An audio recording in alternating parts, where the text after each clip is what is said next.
Bonjour à tous. Après le lancement des activités de l'Institut de formation politique Amadou Koulibaly, le premier cours de l'Institut a été donné par l'ancien Premier ministre français Jean-Pierre Raffarin. Ce cours a porté sur le leadership. L'ancien Premier ministre français Jean-Pierre Raffarin a instruit plusieurs jeunes sur les notions de leadership. Cette rencontre d'échange est une initiative, rappelons-le, du ministère de la Promotion de la Jeunesse et de l'Emploi des Jeunes. Depuis la mi-décembre, la rumeur portant augmentation du prix du pain a enflé sur les réseaux sociaux. De 150 francs, il passerait à 350 francs CFA, une rumeur démentie par le ministère du Commerce. Mais depuis quelques jours, même certaines presses font état de certains établissements ne respectant pas ce tarif homologué. Pour en avoir le cœur net, le ministère du Commerce était donc sur le terrain, un constat qui a permis à la délégation de rassurer à nouveau le prix du pain. La baguette de type 55 pesant entre 193 et 228 grammes n'a pas augmenté car son tarif est homologué. Seuls les pains de fantaisie, les brioches et autres produits utilisant les mêmes intrants sont soumis au niveau prix à l'appréciation des patrons boulangers. Et puis c'est une tradition. Chaque année, des actions œcuméniques sont organisées en faveur de l'école ivoirienne et ce à l'initiative du ministère de l'Éducation nationale, de l'enseignement technique et de la formation professionnelle. Cette année, la commune de Koumassi a été visitée par la délégation du ministère, dépêchée par le ministre Kandia Camara. Prières et bénédictions de pasteurs et prêtres et d'imams ont été dites à la profusion pour une école ivoirienne paisible et sans remous à l'entame de l'année 2021. Le reportage. Un début d'année placé sous le sceau de la spiritualité. Prier pour l'école ivoirienne, l'activité coutumière, cette initiative du ministère de l'Éducation nationale vise à mettre parents, élèves et enseignants dans un même creuset afin d'unir leurs voix pour une école pacifiée. Pour cette année, Koumassi est choisi. Nous sommes à la grande mosquée de la commune.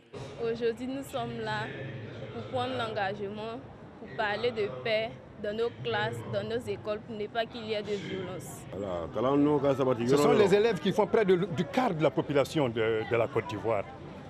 Et que la paix règne dans leurs choses. Que les enfants continuent à travailler, qu'ils sortent de leur école, parce que l'école, évidemment, n'est qu'un passage, et qu'ils entrent, évidemment, dans la vie active. Il arrive des moments où les élèves, évidemment, sont très bruyants, très actifs, que cette activité cesse un peu. Bénédiction et prière dans une attitude de piété, mais surtout respect des mesures barrières. Le même élan à la paroisse Saint-Étienne de la même commune. Ça me fait plaisir de venir prier le Seigneur afin que le Seigneur puisse se manifester dans les écoles. Cette religion-là enseigne la paix, enseigne l'amour, enseigne la miséricorde. Le faisant, lorsque vraiment ils arrivent à prendre soin de cela, ça les aide vraiment à vivre une relation autre avec les autres. Prière et intention pour l'école ivoirienne afin de la débarrasser de tous ces maux. Mais l'ambition se situe même au-delà.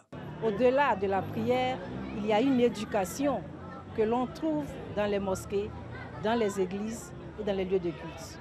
Et nous voulons que tous les habitants du pays puissent communier ensemble, puissent rassembler les valeurs afin que les enfants puissent s'en inspirer et puis grandir harmonieusement et travailler dans un pays de paix. Pour rappel, le ministère de l'Éducation nationale, de l'enseignement technique et de la formation professionnelle, à travers la direction de la vie scolaire, initie chaque année depuis 2011 cette activité de prière autour de l'école ivoirienne.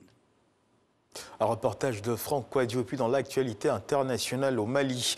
Les leaders des groupes armés signataires des accords de paix d'Alger, à savoir les ex-rebelles de la coordination des mouvements de l'Azawad et de la plateforme du 14 juin réunis à Anéfis les 7 et 8 janvier, ont convenu d'un accord suite aux tensions dans la gestion de la commune d'Angueloc.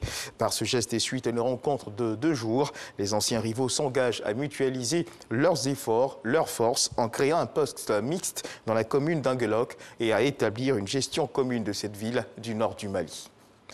La Centrafrique, toujours dans l'attente de la confirmation par la Cour constitutionnelle des résultats provisoires de l'élection présidentielle et des législatives du 27 décembre 2020. Sur le terrain, la situation sécuritaire est encore précaire. Hier samedi, une nouvelle attaque a été menée contre la ville de Bouar. C'est la deuxième fois en moins de 2 semaines. Et puis, les recherches se poursuivent au large de Jakarta après le crash survenu hier samedi d'un Boeing qui transportait à son bord 62 passagers.